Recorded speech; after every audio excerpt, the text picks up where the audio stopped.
Hello friends, नमस्कार। आप सभी का स्वागत है आपके अपने चैनल वनडे एग्जाम टारगेट पर। यहाँ पर हम लोग कवर करेंगे करंट का बहुत ही इंपॉर्टेंट टॉपिक। करंट में हमारा जो चर्चित स्थल होता है बहुत ही ज़्यादा इंपॉर्टेंट होता है। चर्चित स्थल से रिलेटेड इंपॉर्टेंट क्वेश्चन पूछा जाता है ज़रूर। और टॉपिक एक टॉपिक जो हम करंट अफेयर का कवर कर रहे हैं उसमें हम लोगों ने देख लिया है क्या क्या देखा है। योजनाएं परियोजनाएं कवर की हुई हैं और दिवस, साथ साथ में बुक्स और उनके राइटर्स, ये 3-4 टॉपिक हम लोगों ने कवर कर लिया। और साथ में अब यहाँ पर आज देख रहे हैं चर्चित स्थल, जो भी स्थल चर्चा में रहा है जहाँ से रिलेटेड आपके लिए इंपॉर्टेंट क्वेश्चन बन सकता है वो सारा यहाँ पर हमने कवर किया। और साथ ही साथ में जीएस का पोर्शन भी, जब भी हम करंट पढ़ते हैं साथ साथ में जीएस का पोर्शन कवर करते हुए चलते हैं। तो चलिए बिना किसी देरी के क्लास को स्टार्ट करते हैं और सभी स्टूडेंट्स से रिक्वेस्ट करेंगे कि आप सभी लोग वीडियो को शेयर कर दीजिए जिससे कि सभी तक वीडियो पहुँच सके। तो चलिए, टाइम बहुत कम है, कवर बहुत ज़्यादा करना है, तो स्टार्ट करते हैं आज की क्लास को। क्वेश्चन आप सभी की स्क्रीन पर है। क्वेश्चन है, विश्व का सबसे बड़ा पवन ऊर्जा संयंत्र ऑफशोर विंड फार्म किस देश में स्थापित किया जाएगा? बहुत इंपॉर्टेंट क्वेश्चन। जितने भी क्वेश्चन देखेंगे आप लोग एक से बढ़कर के एक है और सभी एग्जाम में आने के चांसेस हैं सभी के 100%। विकल्प यहाँ पर हमारा सही हो जाता है ऑप्शन ए, दक्षिण कोरिया। दक्षिण कोरिया ऑप्शन ए सही हो जाता है। और दक्षिण कोरिया के राष्ट्रपति कौन है? दक्षिण कोरिया के राष्ट्रपति हैं मून जे। अब जितने भी इंपॉर्टेंट फैक्ट इससे रिलेटेड होंगे वो सब हम यहाँ पर आगे देखते हुए चलेंगे, कवर करते हुए चलेंगे। दक्षिण कोरिया के राष्ट्रपति हैं मून जे इन। इन्होंने वर्ष 2030 तक देश में विश्व का सबसे बड़ा पवन ऊर्जा संयंत्र का निर्माण करने संबंधी योजना को मंजूरी प्रदान की है। यहाँ पर हमारे लिए इंपॉर्टेंट ये होता है कि दक्षिण कोरिया के राष्ट्रपति कौन है और कब तक। ठीक है, आगे ये परियोजना कोविड-19 महामारी से पर्यावरण के अनुकूल रिकवरी करने और वर्ष 2050 तक कार्बन तटस्थ बनाने के लक्ष्य को प्राप्त करने की ओर एक ये कदम है। और इस पवन ऊर्जा संयंत्र की स्थापना दक्षिण पश्चिमी तटीय शहर सिनान में की जाएगी। अगर शहर आपसे पूछा जाए तो सिनान है। क्या है? सिनान है। और इसकी जो अधिकतम क्षमता है 8.2 गीगावाट होगी। कितनी होगी? 8.2 गीगावाट होगी। इस परियोजना की जो अनुमानित लागत राशि है लगभग होगी 48 ट्रिलियन वोन, लगभग ये 43 बिलियन डॉलर होगी। ठीक है, मुद्रा का नाम भी आप देखते रहिए। यहाँ से अगर आप ध्यान देंगे तो सारी चीज़ें आपको यहाँ पर मिलती जाती है। मुद्रा का नाम है, फिर ये शहर आ गया, इसकी क्षमता आ गई, और फिर उसके साथ साथ में वर्तमान में विश्व का सबसे बड़ा अपतटीय पवन फार्म ब्रिटेन में है। ब्रिटेन में हार्नसी 1 है जिसकी क्षमता 1.2 गीगावाट है और ये 8.2 गीगावाट की होगी। ठीक है, तो प्रेजेंट टाइम में कौन है, फिर आगे कौन बनेगी और किस शहर में होगी, इसकी लागत क्या है, इसकी क्षमता क्या है, ये सारी चीज़ें हम चाहते तो ये क्वेश्चन आपको करवा करके निकल लेते, लेकिन साथ में उससे रिलेटेड उससे रिलेटेड जितने भी जीएस के क्वेश्चन बनते हैं वो भी हम कवर करते हुए चलते हैं। मान लेते हैं ये क्वेश्चन ना पूछा जाए, वैसे भी हम तैयारी कर रहे हैं, एग्जामिनर क्या पूछ ले कुछ कन्फर्म नहीं होता है। ठीक है, चलिए अगले क्वेश्चन की तरफ बढ़ेंगे। नेक्स्ट हमारा क्वेश्चन है, बहुत ही इंपॉर्टेंट है। हाल ही में प्रधानमंत्री नरेंद्र मोदी ने वीडियो कॉन्फ्रेंसिंग के माध्यम से किस आईआईटी संस्थान में डॉक्टर श्यामा प्रसाद मुखर्जी आयुर्विज्ञान एवं शोध संस्थान का उद्घाटन किया?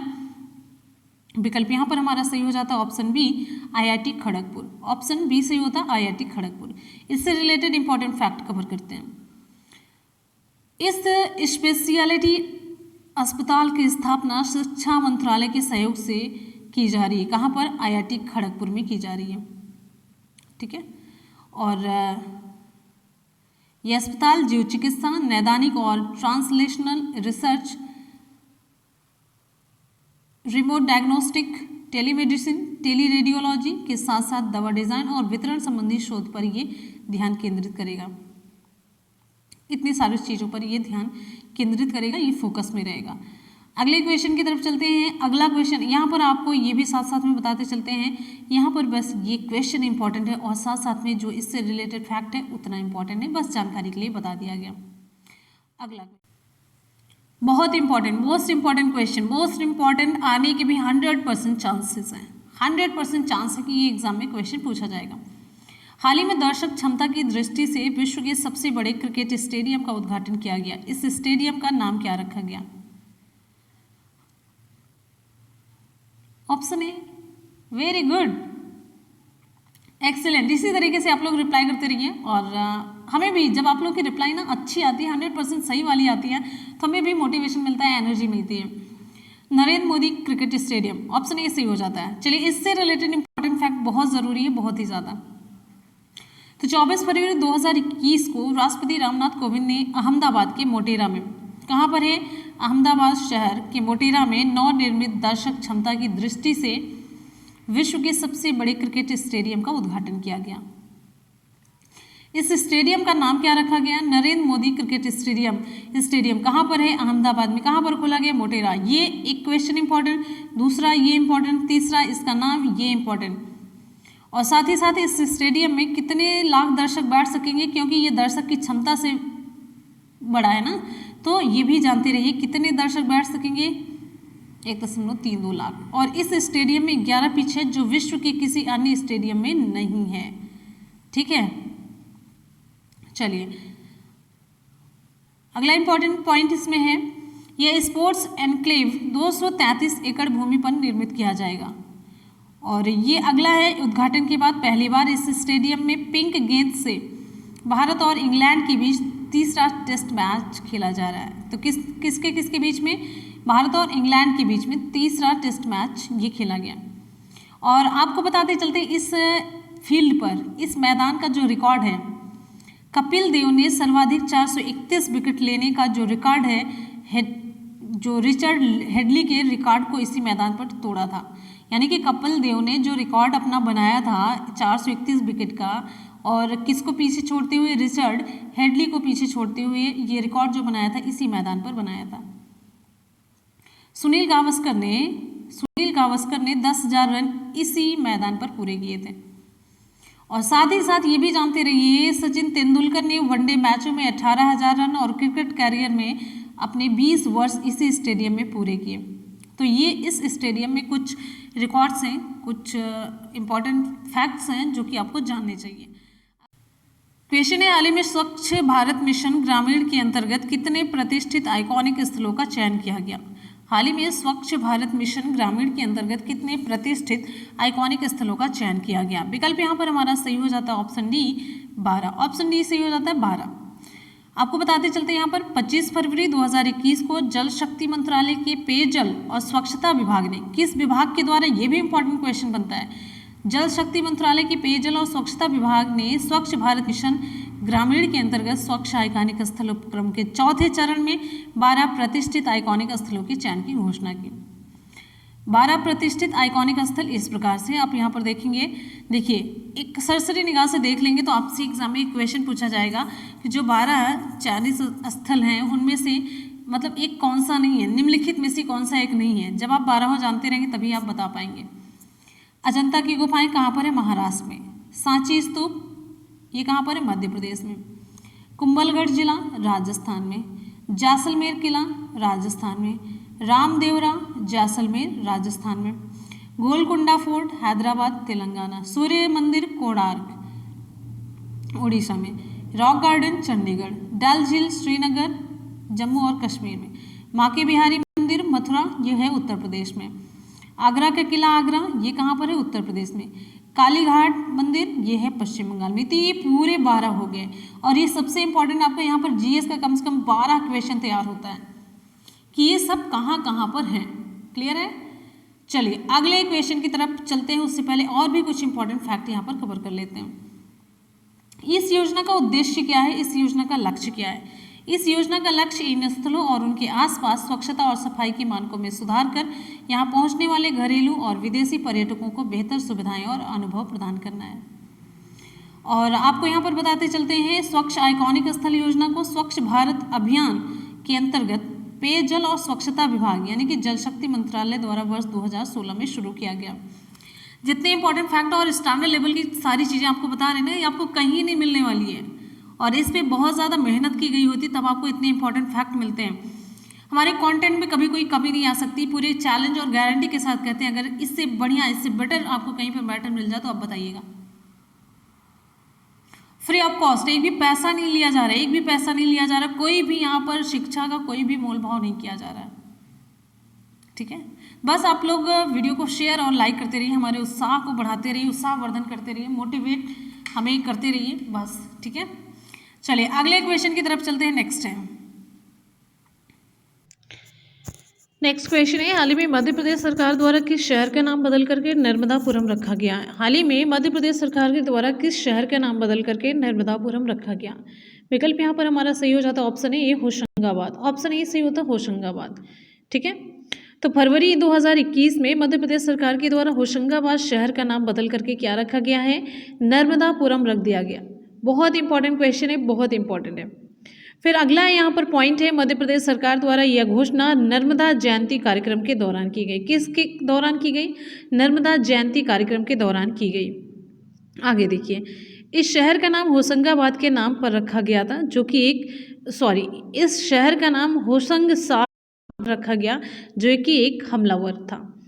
और यहाँ पर आपको ये बताते चलते, देखिए सभी इंपॉर्टेंट क्वेश्चन आपके जीएस के यहाँ पर बन रहे हैं। करंट के साथ साथ हमेशा कहते हैं कि हम करंट और जीएस दोनों का कॉम्बिनेशन लेकर के चलेंगे। जब भी आप करंट पढ़ेंगे उसके साथ साथ जीएस आपका हम कवर करवाते हुए चलेंगे।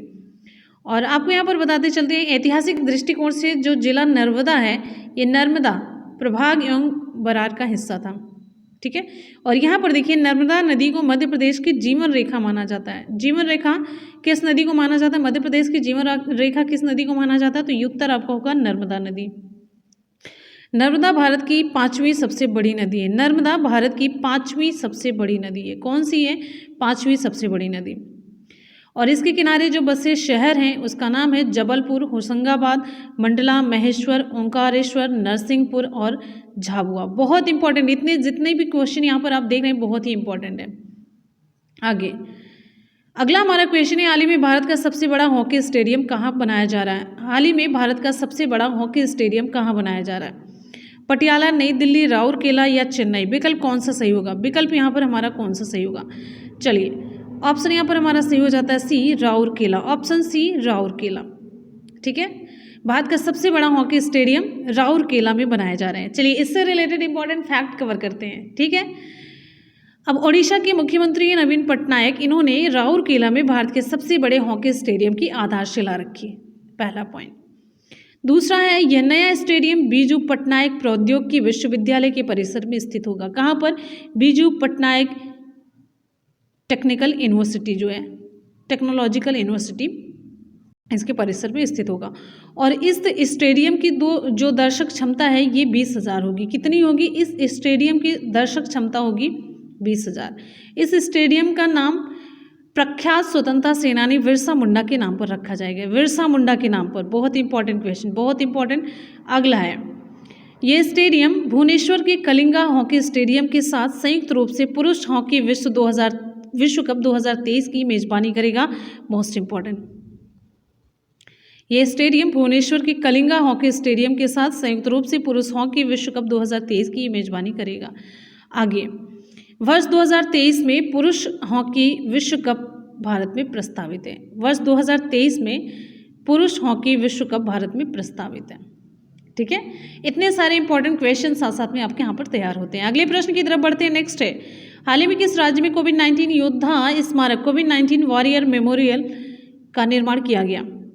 विकल्प यहाँ पर हमारा कौन सा सही होगा? बहुत इंपॉर्टेंट क्वेश्चन। विकल्प यहाँ पर हमारा सही हो जाता है डी, ओडिशा। ऑप्शन डी सही होता है, ओडिशा है। और आपको यहाँ पर बताते चलते हैं, ये स्मारक जो है ये बीजू पटनायक पार्क में स्थापित किया जाएगा। कहाँ पर? बहुत इंपॉर्टेंट ये भी है कि ये स्मारक बीजू पटनायक पार्क में स्थापित किया जाएगा। कहाँ पर स्थापित किया जाएगा? बीजू पटनायक पार्क में। इस स्मारक के निर्माण का उद्देश्य क्या है? इसका साफ साफ उद्देश्य है उन फ्रंट लाइन स्वास्थ्य कार्यकर्ताओं के बलिदान और निस्वार्थ सेवा को पहचान प्रदान करना और उन्हें सम्मानित करना जिन्होंने महामारी से लड़ते हुए अपनी जान गंवा दी थी। ठीक है, उनकी याद के लिए, उनके सम्मान के लिए स्थापित किया जा रहा है। 15 अगस्त 2021 को इस स्मारक का उद्घाटन होगा। ठीक है, अगले क्वेश्चन की तरफ बढ़ते हैं। नेक्स्ट है हमारा अगला क्वेश्चन है, हाल ही में किस राज्य की पुलिस मुख्यालय में डाकुओं पर एक अनूठे संग्रहालय की स्थापना की जा रही है? हाल ही में किस राज्य की पुलिस मुख्यालय में डाकुओं पर एक अनूठे संग्रहालय की स्थापना की जा रही है? उत्तर प्रदेश, मध्य प्रदेश, राजस्थान या फिर गुजरात? विकल्प यहाँ पर हमारा कौन सा सही होगा? विकल्प बी सही हो जाता है, मध्य प्रदेश। Option B, Madhya Pradesh. ठीक है, तो किस राज्य में पुलिस मुख्यालय में डाकुओं पर एक अनूठे संग्रहालय की स्थापना की जा रही है? और यहाँ पर आप लोग सोच रहे होंगे डाकुओं के सम्मान के लिए संग्रहालय, नहीं, आगे यहाँ पर जो इम्पोर्टेंट फैक्ट है उसमें देखेंगे। तो मध्य प्रदेश के भिंड में, कहाँ पर? मध्य प्रदेश के भिंड में स्थित है पुलिस मुख्यालय। मध्य प्रदेश के भिंड में स्थित पुलिस मुख्यालय में डाकुओं पर एक अनूठे संग्रहालय की स्थापना की जा रही है। यहाँ पर सबसे इंपॉर्टेंट चीज ये देखिए, मध्य प्रदेश राज्य तो मध्य प्रदेश है, लेकिन मध्य प्रदेश में कहाँ पर? भिंड में, ध्यान रखिएगा, इंपॉर्टेंट है यहाँ पर भिंड का नाम। इस संग्रहालय में कई अनोखी वस्तुओं का प्रदर्शन किया जाएगा, जिसमें फूलन देवी और निर्भय गुर्जर आदि से संबंधित वस्तुएं यहाँ पर शामिल हैं। और साथ ही साथ ये भी देखते रहिए इसका उद्देश्य क्या है। संग्रहालय का उद्देश्य डाकुओं के अपराधों को रोकने के लिए पुलिस द्वारा किए गए बलिदानों को उजागर करना है, ठीक है। और इस संग्रहालय में कुख्यात डाकुओं द्वारा की गई हत्याओं, लूट और अपहरण के मामलों में विगत 5 दशकों में पुलिस द्वारा एकत्र किए गए कम से कम 2000 डिजिटल रिकॉर्ड और सामग्री को संकलित किया जाएगा। तो यहाँ पर उनके द्वारा जो सामग्रियाँ यूज की जाती थी वो सारे यहाँ पर दिखाए जाएंगे। और इसका उद्देश्य कि अपराधों को रोकने के लिए बलिदान, जो पुलिस के बलिदान है उनको उजागर करना है, ठीक है। हमारा अगला बहुत ही इंपॉर्टेंट क्वेश्चन है, मोस्ट इंपॉर्टेंट क्वेश्चन, ठीक है, 1 मिनट, मोस्ट इंपॉर्टेंट मार्क करिए। डायनो एडवेंचर पार्क एवं फॉसिल्स म्यूजियम कहाँ स्थित है? डायनो एडवेंचर पार्क एवं फॉसिल्स म्यूजियम कहाँ स्थित है? मांडू, शहडोल, खजुराहो या फिर कोई नहीं? विकल्प कौन सा सही होगा? विकल्प यहाँ पर हमारा सही हो जाता है ऑप्शन ए, मांडू में। डायनो एडवेंचर पार्क एवं फॉसिल्स म्यूजियम कहाँ पर स्थित है? ऑप्शन ए, मांडू में। तो देखिए, मध्य प्रदेश की पर्यटन, संस्कृति एवं आध्यात्म मंत्री हैं उषा ठाकुर, इन्होंने नवनिर्मित डायनो एडवेंचर पार्क एवं फॉसिल्स म्यूजियम का शुभारंभ किया। और यहाँ पर ये भी जानते चलिए, ये एडवेंचर पार्क एवं फॉसिल्स म्यूजियम कहाँ पर बनाया गया? मांडू में बनाया गया, ठीक। और साथ ही साथ में आपको बताते चलते हैं, डायनासोर एडवेंचर पार्क देश का पहला आधुनिक फॉसिल्स पार्क है। डायनासोर एडवेंचर पार्क देश का पहला आधुनिक फॉसिल्स पार्क है। और आगे देखिए, यहाँ पर डायनासोर के जीवन से जुड़ी जानकारी के साथ ही पार्क में डायनासोर के रखे 24 अंडे और अन्य फॉसिल्स के साथ पर्यटकों को एक बड़ा पत्थर भी देखने को मिलेगा, जिसे बाजना पत्थर के नाम से जाना जाता है। बाजना पत्थर और 24 अंडे डायनासोर के, ठीक है, ये इंपॉर्टेंट है। और ये डायनासोर एडवेंचर पार्क देश का पहला आधुनिक फॉसिल्स पार्क है। जीवाश्म, फॉसिल्स मतलब होता है जीवाश्म, ठीक है। चलिए, और मांडू त्यौहार मनाया गया। मांडू त्यौहार की थीम खोजने में खो जाओ, ये भी है इसी में इम्पॉर्टेंट। अगला क्वेश्चन आप सभी के लिए है, विश्व के पहले ऊर्जा द्वीप की स्थापना कहाँ पर की जा रही है? ये सारे क्वेश्चन आपको ना हम करंट अफेयर में करवा चुके हैं, आपको याद होगा तो समझ रहे होंगे। विश्व के पहले ऊर्जा द्वीप की स्थापना कहाँ पर की जा रही है? ऑप्शन यहाँ पर हमारा सी से हो जाता है, डेनमार्क में। बहुत इंपॉर्टेंट क्वेश्चन है, ऑप्शन सी, डेनमार्क। इस ऊर्जा द्वीप का निर्माण उत्तरी सागर में किया जाएगा। कहाँ पर किया जाएगा? उत्तरी सागर में। इंपॉर्टेंट, देश ना पूछ करके ये पूछ लिया जाए किस सागर में, तो उत्तरी सागर। इस ऊर्जा द्वीप का उपयोग लगभग 3 मिलियन यूरोपीय घरों की बिजली आवश्यकताओं को पूरा करने के लिए पर्याप्त हरित ऊर्जा, ग्रीन एनर्जी, सबसे इंपॉर्टेंट चीज़ है इसकी, ये ग्रीन एनर्जी के लिए जाना जा रहा है। इसका उत्पादन और भंडारण करने के लिए किया जाएगा। मतलब ग्रीन एनर्जी जैसे कि पर्यावरण को कोई भी प्रदूषण नहीं होगा। और ये डेनिश इतिहास की सबसे बड़ी निर्माण परियोजना है, जिसकी अनुमानित जो लागत राशि है 210 मिलियन डेनिश क्रोनर है। तो डेनमार्क की जो मुद्रा है यहाँ पर ये आप कैच कर सकते हैं अगर बुद्धि दिमाग तेज चल रहा है, तो डेनिश क्रोनर है, लगभग 34 बिलियन डॉलर। और डेनमार्क ने वर्ष 2033 तक इस ऊर्जा द्वीप को चालू करने की योजना बनाई, 2033 तक। और यहाँ पर ये देखिए, ये डेनमार्क के लिए ही नहीं बल्कि इसके पड़ोसी देशों के लिए बिजली ग्रिडों के लिए भी बिजली आपूर्ति करेगा। और साथ ही साथ ये है जो डेनमार्क का लक्ष्य है कि 2050 तक देश को कार्बन डाइऑक्साइड तटस्थ बनाना है, कार्बन डाइऑक्साइड इसको मुक्त बनाना है 2050 तक। तभी ग्रीन एनर्जी पर पूरा फोकस करो, जबकि इसका बजट देखिए बहुत ज़्यादा लग रहा है। लेकिन डेनमार्क वगैरह ऐसी कंट्री है जहाँ पर लगभग हर रैंकिंग में इसकी पोजीशन फर्स्ट, सेकेंड, थर्ड तक ही सीमित रहती है। अगला क्वेश्चन आप सभी के लिए, अगला क्वेश्चन है, देश का पहला कोरोना मुक्त घोषित होने वाला केंद्र शासित प्रदेश कौन सा बना है? हाल ही में देश का पहला कोरोना मुक्त घोषित होने वाला केंद्र शासित प्रदेश पूछा जा रहा है, कि सबसे पहले कोरोना मुक्त केंद्र शासित प्रदेश कौन सा बना है। विकल्प यहाँ पर हमारा सही हो जाता है ऑप्शन सी, अंडमान निकोबार द्वीप समूह। ऑप्शन सी सही होता है अंडमान और निकोबार द्वीप समूह। एक एक पॉइंट कवर करते हुए चलते हैं। इस केंद्र शासित प्रदेश में कुल 4,932 मामले सामने आए थे, जिनमें से 62 लोगों की मौत हो गई थी। और इस द्वीप समूह में संक्रमण का जो पहला मामला था 10 जून 2020 को सामने आया था। और यहाँ पर अब पूरी तरीके से 0 हो चुका है, 0 हो चुके हैं कोरोना के मरीज। अगले प्रश्न की तरफ बढ़ेंगे। नेक्स्ट हमारा क्वेश्चन आप सभी के लिए है। क्वेश्चन है, देहरादून में साइंस सिटी की स्थापना हेतु हाल ही में उत्तराखंड और केंद्र सरकार के बीच एक समझौता ज्ञापन पर हस्ताक्षर हुआ। देहरादून है कहाँ पर है? उत्तराखंड में। तो उत्तराखंड और केंद्र सरकार के बीच, उत्तराखंड और केंद्र सरकार के बीच एक समझौता ज्ञापन हुआ। उसके अनुसार जो मतलब राशि साइंस सिटी बनाने में खर्च होगी वो कितनी होगी? केंद्र सरकार और उत्तराखंड सरकार के बीच में, केंद्र और राज्य एक तरीके से आप कह सकते हैं, तो उत्तराखंड राज्य के बीच मतलब समझौता ज्ञापन पर हस्ताक्षर हुआ, तो कितनी राशि में ये बनने का चांस है? ऑप्शन बी 173 करोड़ रुपए। ऑप्शन बी से होता है 173 करोड़ रुपए। इस परियोजना को पूरा करने में 4 साल लगेंगे, जिसमें केंद्र सरकार द्वारा 88 करोड़ रुपए की राशि और राज्य सरकार 85 करोड़ रुपए की धनराशि उपलब्ध कराएगी। तो ये पूरा 173 करोड़ रुपए होगा। और यहाँ पर रावत के अनुसार ये परियोजना भारत की वैज्ञानिक विरासत को आगे बढ़ाने में एक महत्वपूर्ण कदम साबित होगी। हमारा अगला क्वेश्चन आप सभी के लिए, हाल ही में भारत के किस शहर को tree city of the world के रूप में मान्यता मिली है? हाल ही में भारत के किस शहर को tree city of the world के रूप में मान्यता मिली है? तो उत्तर यहाँ पर हमारा सही हो जाता है option A, Hyderabad. Option A सही होता है हैदराबाद। ठीक है, ऑप्शन ए हैदराबाद। यह मान्यता संयुक्त राष्ट्र के आर्बर डे फाउंडेशन और खाद्य एवं कृषि संगठन द्वारा प्रदान किया गया। ये मान्यता ट्री सिटी, ये जो मान्यता दी गई है कि शहर को tree city of the world, tree city of the world के रूप में मान्यता हैदराबाद को जो दी गई है, ये किसके द्वारा ये मान्यता प्रदान की गई है?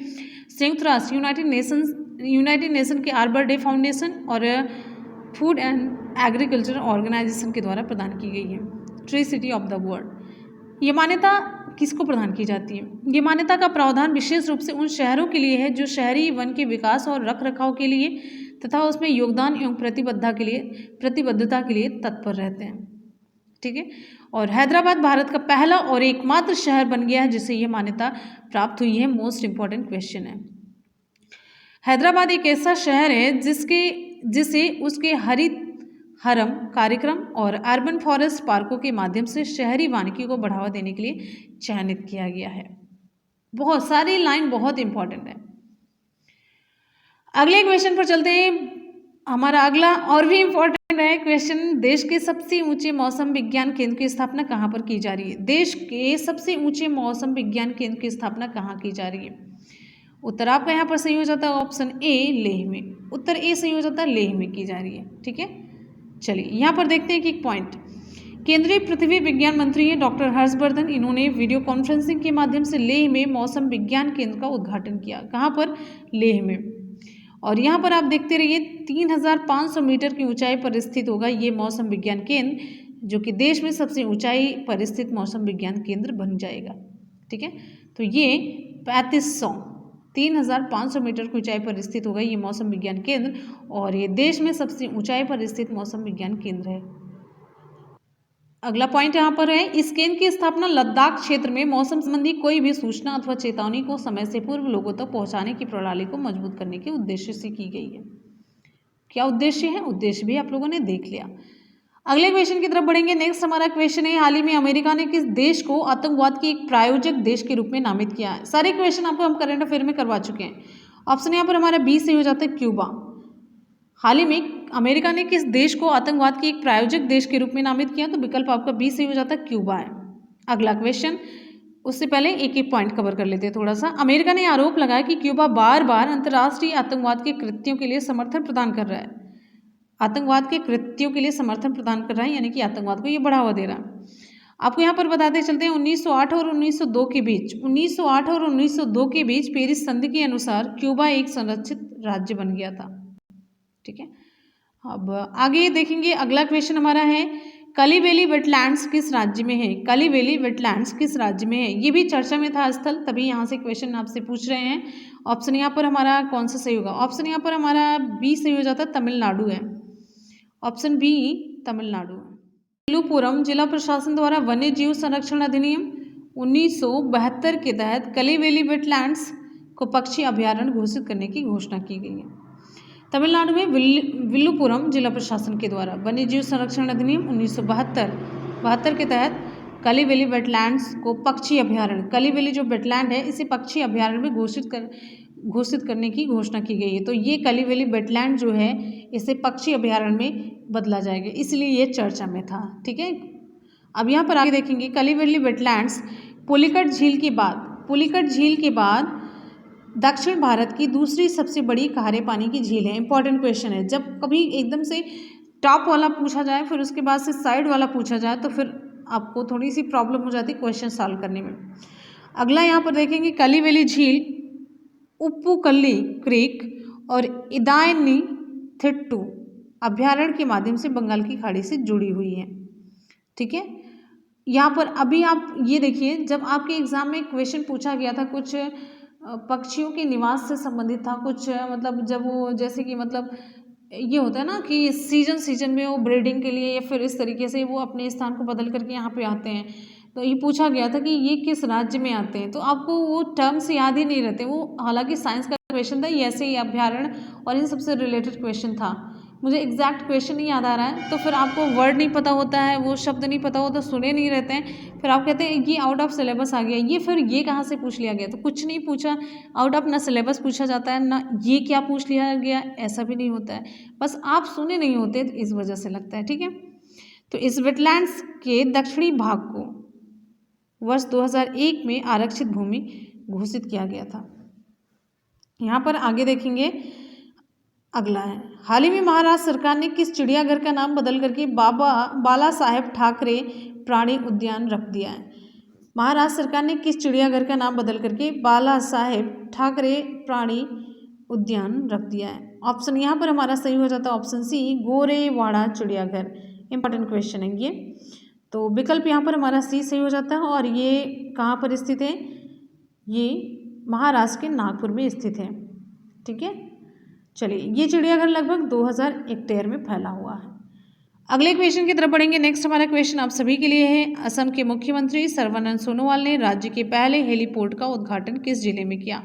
असम में एक हेलीपोर्ट खोला गया जो कि असम का पहला हेलीपोर्ट है, और ये किस जिले में खोला गया? विकल्प यहाँ पर हमारा सही हो जाता है सी माजुली।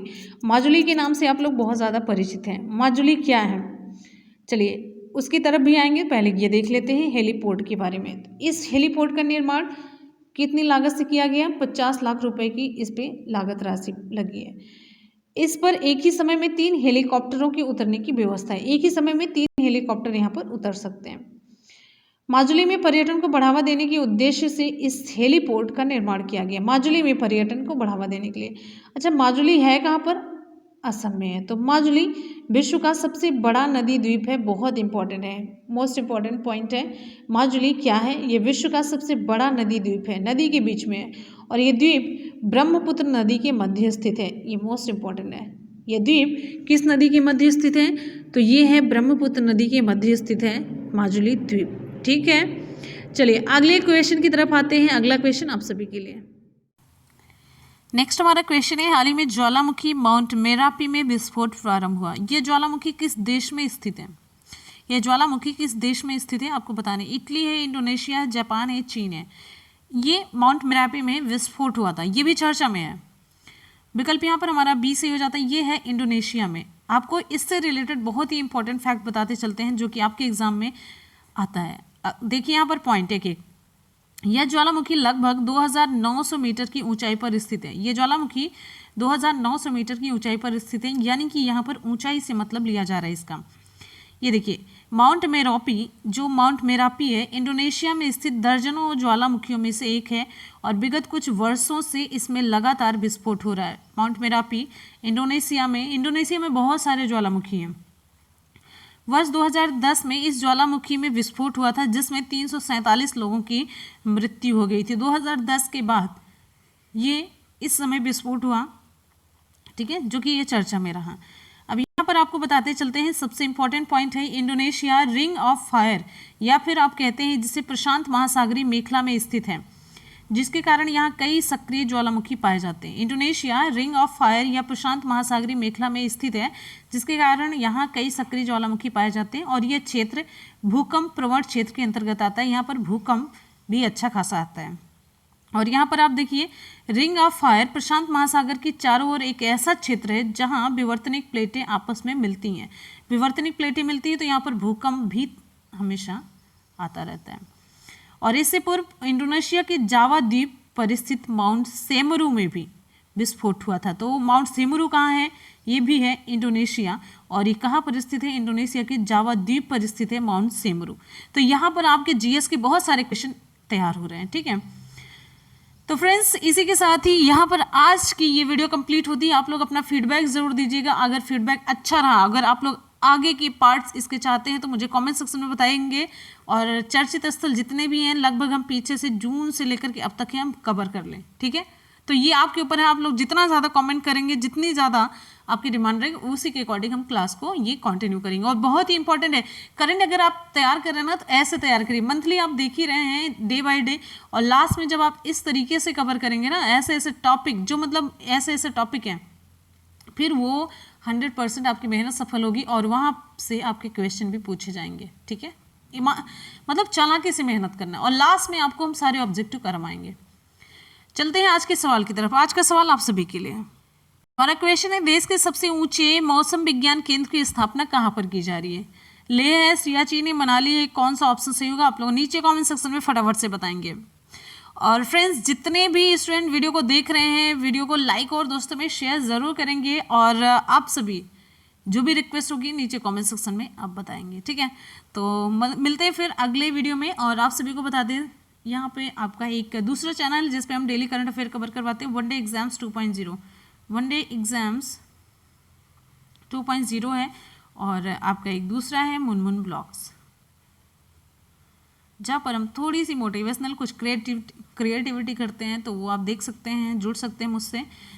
चलिए मिलते हैं फिर इसी के साथ ही नेक्स्ट वीडियो में। तब तक के लिए good bye and take care. Thank you so much, love you all, bye bye, take care, जय हिंद।